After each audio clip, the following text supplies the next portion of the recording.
Jamaah, oh jamaah. Alhamdulillah. Alhamdulillahirrahmanirrahim. Senang sekali jamaah, kita masih di Islam itu indah. Tema kita pagi hari ini jamaah masih nih, raih jutaan pahala ini dalam rumah tangga. Tadi sudah disebutkan beberapa, kita lanjut lagi yuk. Tadi sebelum iklan pertanyaan Ustaznya bagus banget tuh. Tentang apa tuh? Yang di zaman Nabi tuh ada enggak tuh katanya istri yang ngebantuin suaminya nyari nafkah. Iya.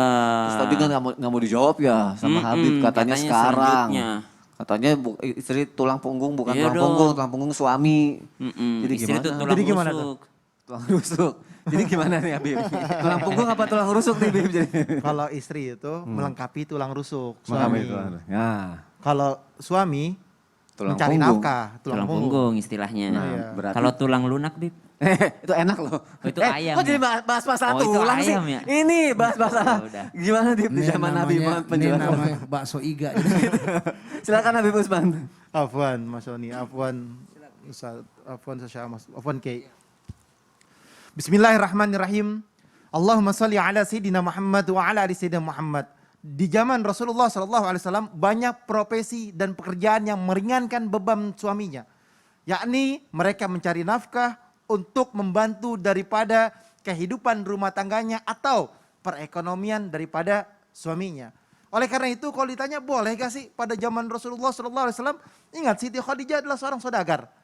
Contoh yang pertama adalah pedagang ataupun saudagar. Siti Khadijah, istri baginda Nabi besar Muhammad SAW adalah sebagai pedagang yang hebat, pedagang yang handal dan menjadi manusia yang kaya raya pada zamannya salah satunya. Yang dimana dengan kekayaannya untuk memenuhi daripada kehidupannya dan juga untuk syiar di dalam agamanya Allah Subhanahu wa taala. Oleh karena itu, kalau misalkan ditanya, pengen gak seperti Siti Khadijah? Oh Masya Allah. Masya Allah, tabarakallah. Semoga Allah berikan keberkahan bagi istri kita, suami kita, anak-anak kita ataupun keluarga kita yang dimana mendapatkan rezeki yang banyak yang berkah dari Allah Subhanahu wa taala dan menjadi seperti Siti Khadijah. Masya Allah. Dan yang kedua, zaman Rasulullah SAW ada yang namanya perawat. Dari Anas bin Malik radhiyallahu anhu, ia berkata, Rasulullah SAW bersabda, aku selalu berperang bersama dengan Ummu Sulaim. Ummu Sulaim ini adalah dari Ansar, yang dimana jika dia berperang, maka mereka membelikan air, diobatin yang lukanya, kasih minumnya, kasih persiapan perbekalannya. Kalau misalkan ada yang cedera, langsung buru-buru diobatin. Ya. Karena sebagai seorang perawat. Dan juga dia mendapatkan jatah daripada ghanimah. Harta rampasan perang dapat jatah juga. Dan juga dipakai untuk keperluan daripada keluarganya. Yang ketiga, yakni akademis ataupun ulama perempuan. Yang dimana mereka adalah merupakan seorang yang penghafal Al-Quran atau penghafal hadis. Disampaikan kepada sahabat-sahabatnya, diajarkan atau dia mempelajarinya. Dan ketika Rasulullah SAW telah tiada, diajarkan kepada yang lain dan diingatkan. Siapa itu? Istri baginda Rasulullah SAW, Siti Aisyah. Siti Aisyah ini penghafal yang kuat juga. Yang dimana banyak meriwayatkan daripada hadis-hadis. Terus apalagi? Mereka pembuat kerajinan tangan. Yang pada zaman Rasulullah SAW, salah satunya istri Rasulullah juga. Yang dimana merupakan biasa merajut ataupun menyulam. Atau dengan kain-kainnya. Dan juga Rayatah istri Abdullah bin Mas'ud juga seorang pengrajin yang dimana membantu perekonomian suaminya Abdullah bin Mas'ud untuk apa? Untuk melangsungkan kehidupannya atau perekonomian daripada keluarganya. Dan juga di zaman Rasulullah ada petani. Petani apa sih? Petani kurma ternyata. Ummu Bashir Al-Ansari adalah petani kurma yang dimana banyak kurma di tempatnya yang dia kumpulin, yang dia tanam kembali lagi, yang dia petik dan lain sebagainya dijual. Dan juga Asma binti Abu Bakar membantu perekonomian suaminya, yakni Zubair bin Awam. Zubair bin Awam mempunyai istri, yang dimana istrinya itu membantu dalam pekerjaan, yakni sebagai seorang petani. Kalau zaman sekarang petaninya petani padi, dan lain sebagainya, ya kan. Tapi kalau zaman Rasulullah petaninya petani kurma. Terus apa lagi? Penggembala kambing. Ini adalah sebuah profesi yang ada pada zaman baginda Nabi besar Muhammad SAW, yang dimana boleh bekerja dengan catatan satu. Sesuai dengan syariat agama, sesuai dengan aturan syariat Islam, yang dimana juga mendapatkan izin daripada suaminya, dan jangan melanggar daripada syariat tersebut, sehingga menjadi dosa, menjadi hal yang tidak baik, banyak mudaratnya, jangan tinggalkan. Kalau di dalamnya penuh dengan kebaikan, bisa menjaga daripada hal-hal yang buruk, hal-hal yang tidak baik, bismillah, laksanakan. Baik. Masya Allah, berarti suami itu memang tulang punggung keluarga, tapi tidak masalah untuk seorang istri membantu suaminya ya. Betul. Asal sesuai dengan syariat agama itu dan membantunya ya Habib ya. Betul. Masya Allah, terima kasih Habib Usman bin Yahya untuk penjelasannya. Kita lanjutkan lagi jamaah, aku punya tayangan lagi. Wah ini tayangan siapa kira-kira nih? Surprise untuk suami. Kita lihat tayangannya yuk, silakan.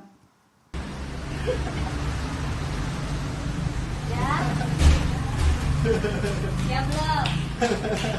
Bismillah dulu. Bismillahirrahmanirrahim. Udah? Udah. 1, 2, 3.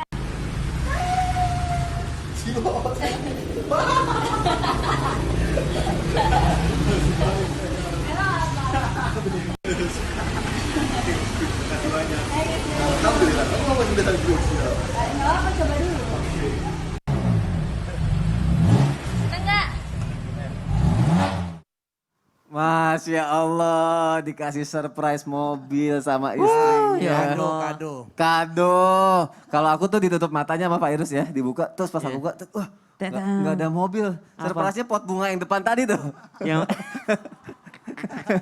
Pot bunga doang. Kirain di garasi ada mobilnya lagi sebelahnya. masa sih? Masa sih? Kan kemarin mobil juga. Masa sih? Masya Allah. Habib selamat ya. Insya Allah. Nggak boleh Dapat gitu. mobil.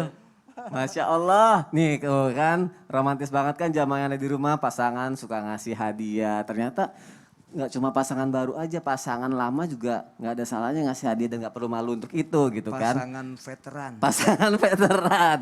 Tapi nih kalau nih misalnya nih Ustadz Syam nih. Ada pasangan yang udah lama nggak ngasih surprise dia karena alasannya sibuk masing-masing. Nah ini bagaimana nih cara mengembalikan kehangatan dan keharmonisan rumah tangganya nih Ustadz Syam? Baik, bismillahirrahmanirrahim. Tabe guruku Habib Waduh, Syam. Usman, Pak Kiai, kemudian Mas Soni, semua yang dimuliakan Allah Subhanahu wa taala. Kembali mengingatkan bahwa yang berbicara tidak lebih baik daripada yang mendengarkan insya Allah. Dan dalam urusan rumah tangga kita semua dalam tahap belajar, apalagi yang berbicara masih sangat belia dalam urusan rumah tangga. Jadi insya Allah yang mendengarkan mungkin jauh lebih baik daripada yang berbicara. Urusan surprise, urusan hadiah itu ternyata faedahnya besar sekali dalam agama kita. Bahkan yang ungkapan yang paling sangat terkenal itu dalam hadis baginda Nabi SAW, tahadu, tahabu, saling menghadiahilah kalian maka akan terjalin cinta yang luar biasa di dalamnya. Jadi kalau memupuk keharmonisan yang telah lama mungkin udah mulai pupus, maka subhanallah, maka saling menghadiahilah. Dan bumbu-bumbunya hadiah itu nggak seru kalau nggak ada surprise-nya. Iya, Ya nggak sih? benar. Hadiah tapi dikasih, nih hadiah buat lo nih. Kan nggak enak gitu kan. Ngeselin malah ya. Makanya ada ungkapan dalam Al-Quran, qaulun ma'rufun wa maghfiratun khairum min sadaqati yatbauha adza.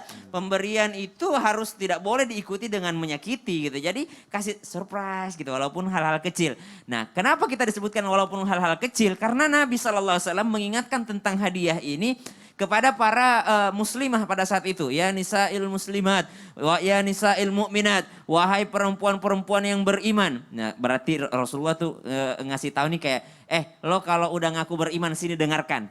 Wahai perempuan yang mengaku beriman sini dengarkan pesanku, kata Rasulullah SAW. Berbagilah kalian meskipun hanya dengan kaki kambing. Kaki kambing. Artinya berbagilah, hadiahkanlah itu masakan kalian kepada tetangga kalian, kepada orang lain walaupun cuma kaki kambing. Maksudnya kaki kambing itu sesuatu yang tidak terlalu banyak yang favorit kepada kaki kambing gitu ya. Walaupun kalau di Indonesia jadi makanan enak gitu ya. Iya, Sop enak. kaki kambing Benar, gitu ya. enak. Tapi mungkin di masa Rasulullah yang favorit itu adalah paha kambing ya. Karena Rasulullah SAW juga mengatakan kalau ada orang yang mengundangku untuk memberikan hadiah kepadaku, aku akan sangat appreciate terhadap hadiah tersebut. Kalau ada orang yang mengundangku untuk makan paha kambing, aku bahagia. Kalau ada orang yang mengundangku makan kaki kambing pun, aku perlakukan sama dengan yang mengundangku makan paha kambing. Maka Rasulullah SAW menunjukkan kebahagiaannya ketika diberi hadiah. Nah salahnya kita, suami udah capek-capek bikin surprise, istrinya B aja. Datar aja biasa aja ya. Atau kebalikannya, istrinya ngasih surprise, suaminya B aja. Surprise, langsung suaminya, duit dari mana? duit dari mana beli ini? Wah, Malah ditanya. Ekspresi malah ditanya duit dari mana beli ini gitu. Ya udah nikmati aja. Ini uang bulanan kemarin ya. Ya pasti tagihannya masuk ke rekening aku lagi gitu ya, subhanallah. Jangan seperti itu. Rasulullah menghargai, sangat mengapresiasi orang yang memberikan hadiah kepada baginda Nabi SAW. Kadang pula Rasulullah langsung membalas hadiah tersebut. Ada satu ayat dalam Al-Quran insya Allah yang memberi pelajaran kepada kita semua tentang hadiah ini. Ba'da naqul a'udzubillahi minasyaitonirrajim, sempat kami bacakan tadi, qaulun ma'rufun wa maghfiratun khairum min shadaqatin yatba'uha adza. Perkataan yang baik dan permintaan maaf itu lebih baik daripada sedekah atau hadiah yang diikuti perkataan yang menyakiti perasaan. Contoh nih, dia sedekah hadiah kepada suaminya tapi diungkap-ungkap. Oh, Ya kan diungkit-ungkit terus. Misalnya dia bilang begini, kamu tuh ya nggak tahu diri banget. Aku tuh udah masak dari pagi sampai malam. Aku yang masak, aku yang ngepel, aku yang ini, aku yang ini. Suaminya balas juga, kamu tuh ya harusnya bersyukur. Aku berangkat kerja siang malam, aku cari nafkah buat kamu. Diungkit-ungkit. Maka inilah sesuatu yang tidak dibenarkan dalam agama. Meskipun kita ngasih hadiah, tapi nyakitin perasaan. Ngasih nih, Ma ini handphone baru buat Mama. Ma, jangan boros-boros ya, ini. Itu susah payah lo ngasihnya. Ini aku kerja banting tulang. Panjang embel-embelnya. Jadi nyakitin perasaan si penerima. Jangan sampai demikian. Baik, Masya Allah. Kalau aku sih selalu nganggap kayak rumah tangga tuh sebagai perlombaan gitu Ustaz Syam. Jadi Iya. kayak berlomba-lomba ngasih yang terbaik lah seperti yang tadi dijelaskan sama Ustaz Syam. Gitu. Masya Allah. Dan itu udah fastabiqul khairat istilahnya. Berlomba-lomba dalam kebaikan. Masya Allah. Terima kasih Ustaz Syam untuk Sama-sama. penjelasannya. Kita lanjutkan lagi yuk jamaah. Ada tayangan lagi nih. Siapa kira-kira ya? Suami romantis. Suami romantis. Siapa kira-kira? Ini dia tayangannya. Silahkan. Ini aku kasih lihat hasil pekerjaan rumah suamiku. Masya Allah, suamiku baik banget. Aku nyampe di rumah, udah lihat itu semua udah dicuci sama suamiku. Tinggal aku jemur, karena tadi dia masuk siang. Jadi dia bantuin aku buat nyuci tanpa aku minta tolong. Terus tempat tidur rapi, alhamdulillah, lantai bersih, disapu sama dia, terus ruang tamu rapi, alhamdulillah, masya Allah, terima kasih sayang. Masya Allah, suaminya ngebantu meringankan tugas istrinya tuh Pak Kiai tuh. Enak kalau sama-sama kayak gitu ya, insya Allah kan nilainya pahala ya Pak Kiai ya. Tapi kalau misalnya ternyata si suami ngelakuin pekerjaan udah disuruh tapi dia ngelakuinnya terpaksa gitu. Ngedumel, itu dapat pahala nggak? Tapi kan udah dikerjain. Iya. Nah, mohon penjelasannya Pak Kiai silakan. Mohon izin. Habib? Tafadhol. Habib Usman Keisham. Ya, Kak Sony. Pemirsa Indonesia, Islam itu indah. Trans TV yang dirahmati Allah. Suami yang jempol adalah a good husband. Makes a good wife. A good wife is a good price for husband. Apaan tuh? Suami yang... Pokoknya ada goodnya dah. Iya, suami yang a good, suami yang jempol adalah yang baik. Bisa membentuk istrinya juga jadi baik. Sebaliknya, istri yang solehah yang baik juga adalah hadiah dari Allah buat sang suami yang soleh. Macam kita semua, amin dong. Amin ya Allah. Macam ayah bunda di rumah juga. Nah, di sini tergantung kepada kita. Man purposes, God disposes, bahwa manusia punya rencana. Memang Allah yang menentukan. Nah, suami yang baik tadi sinergi positif. Kak Sony, Habib ya. Sinergi positif itu adalah sama-sama kerja bareng. Kan Allah udah mengatakan tuh, wa ta'awanu 'alal birri wa taqwa, wa la ta'awanu 'alal itsmi wal 'udwan. Hendaknya ayo saling tolong menolong dalam hal berbuat kebajikan tuh. Dan takwa. Jangan lupa itu. Tapi jangan lupa juga wala ta'awanu 'alal itsmi wal 'udwan. Dia tolong menolong dalam hal berbuat dosa dan permusuhan, itu yang enggak baik. Coba deh, Rasul Nabi Muhammad SAW waktu pidato itu di Padang Arafah. Habib mohon izin. Apa kata Nabi? Keisham, Kak Sony, pemirsa Indonesia. Nabi mengatakan fattaqullaha fin nisa. Jadi fa in akhastumuhunna bi amanillah. Merinding saya. Takwa kepada Allah, terutama pada urusan perempuan, urusan istri, urusan wanita. Jangan sampai terjadi yang namanya seperti gelas-gelas kaca itu jadi pecah. Kalau kita laki cakep, tolong menolong. Tapi istri juga jangan, maaf nih, mentang-mentang suaminya good, baik, cakep, ngeberesin. Maaf, walaupun gak disuruh, tapi istri kemana-mana dia bekerja, karir seandainya harus ada take and give. Memberi dan menerima. Juga ada give and give. Tadi saya setuju tuh, hadiah Habib tuh. Masya Allah. Give the best and the best will come back to you. Oh. Berikan yang terbaik kepada orang lain dan kebaikan itu akan kembali ke dirimu. In ahsantum li anfusikum wa in asatum falaha. Jika kamu berbuat kebaikan, kebaikan itu kan datang ke dirimu kembali. Kejahatan kembali ke dirimu. Makanya kalau kita bicara soal yang tadi tidak ikhlas, ya pahalanya ada apa enggak tuh? Kita enggak tahu, kita husnuzon saja kepada suami. Kalau kita melihat, ada sebuah pendaki bukit. Ya. Di bukit gunung itu ternyata Masya Allah kita berjumpa dengan pendaki-pendaki bukit. Kalau kita menyelam ke sebuah lautan, kita berjumpa dengan penyelam butir mutiara dasar laut. Tapi menyelam ke sebuah hati suami, kita nggak tahu tuh. Karena nggak ada yang tahu, hanya diri dan Allah Subhanahu wa Ta'ala. Semoga kita menjadi keluarga yang sakinah, Amin, ya Allah. mawaddah warahmah, tetap suami dan istri nothing tulus, ikhlas karena Allah. Semoga menjadi ahli surga. Jempol. Amin ya Allah, amin. Masya Allah penjelasannya. Tuh banyak yang senyum-senyum tuh Pak Kiai di rumah tuh dengar Iya. penjelasannya tuh. Iya. Masya Allah. Kayaknya suaminya yang kayak begitu tuh. Ya kayak gitu. Terima kasih Pak Kiai Ya, untuk penjelasannya. Kita lanjutkan lagi jamaah yang ada di rumah. Tadi kan sudah dijelaskan yang baik-baik, ada tayangan juga banyak yang baik-baik. Nah kalau keadaannya nih suami suka bikin kesel, anak susah diatur, istri juga suka ngomel-ngomel. Nah rumah tangganya gimana nih tetap mengalir dalam kondisi rumah tangga yang seperti itu? Harus bagaimana nih? Keberkahannya Pahalanya. ada nggak pahalanya ya? Pahalanya tetap mengalir gitu ya. Pahalanya tetap mengalir apa enggak nih? Ustadz Syam mohon penjelasannya dong. Silakan. Habib kembali guruku Betul, Habib Syam. Utsman, Pak Kiai Yes, yang dimuliakan Allah. Mama Adis nonton gak nih? Nonton banget. Nonton Iya. banget ya? Lakinya. Oh lagi deh. Selalu dipantau ya. Dipantau laginya.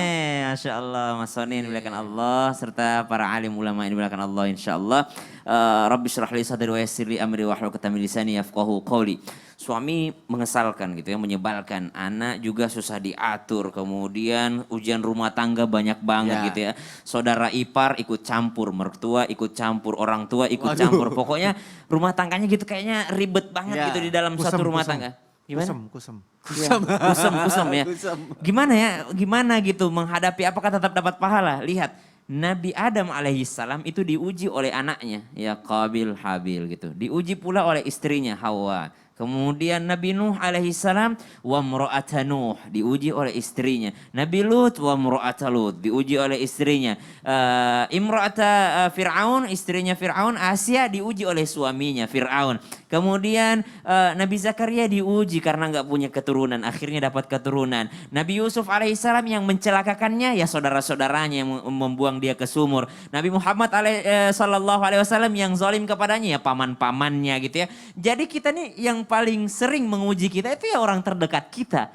Nggak usah jauh-jauh, kita nggak diuji oleh netizen. Netizen kalau kita turn off commenting ya selesai gitu. Nggak bisa Kita kalau nggak mau dengar ngapa-ngapain, kata netizen ya udah nggak usah main sosmed, selesai urusan. Tapi ini yang menguji kita itu sebenarnya orang terdekat kita. Saudara kita, pasangan kita, anak-anak kita, orang tua kita, mertua kita, tetangga kita. Mereka lah yang menguji kita sebenarnya. Maka dari itu jikalau mendapat ujian-ujian seperti ini, apakah bisa mengalir pahalanya? Tentu saja bisa. Sebagaimana Ratu Asia dijanjikan istana di surga karena kesabarannya menghadapi Fir'aun, tidak menghilangkan keimanannya walaupun hidup bersama Fir'aun. Sebagaimana Nabi Nuh alaihissalam mendapatkan predikat Nabi yang sabar, kemudian Nabi yang luar biasa karena kesabarannya menghadapi istrinya walaupun toh ternyata pada akhirnya istrinya tidak ikut naik ke kapal.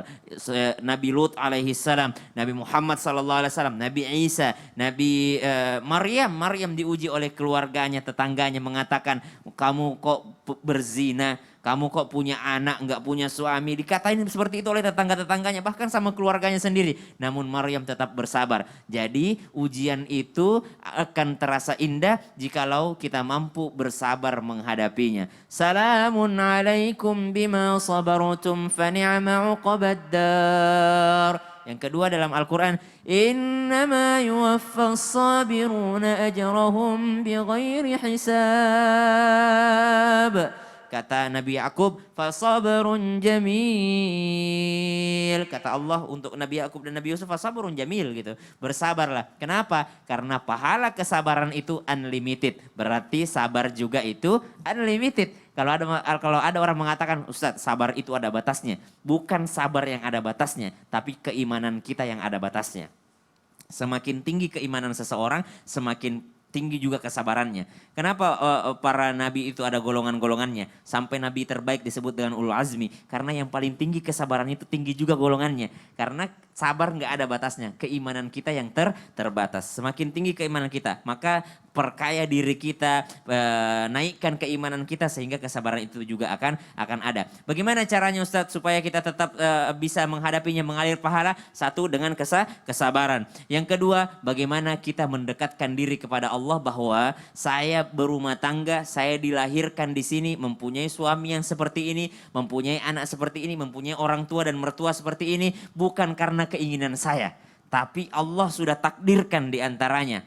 Kalau Allah sudah takdirkan berarti Allah yang menginginkan saya melaluinya. Jikalau sudah seperti itu, maka saya akan melaluinya dengan berbesar hati. Sambil saya memperbaiki hubungan saya kepada Allah dan memperbaiki hubungan saya sesama manusia. Intinya jangan selalu melihat masalah itu pada orang lain. Ya. Banyak orang yang mengatakan istriku mengesalkan, menyebalkan. Ya, anak-anakku nggak bagus akhlaknya, orang tuaku juga Negatif aja ya. negatif dia. Tapi dia nggak pernah bercermin bahwa sebenarnya sumber masalah adalah dirinya sendiri. Ya Allah. Nah.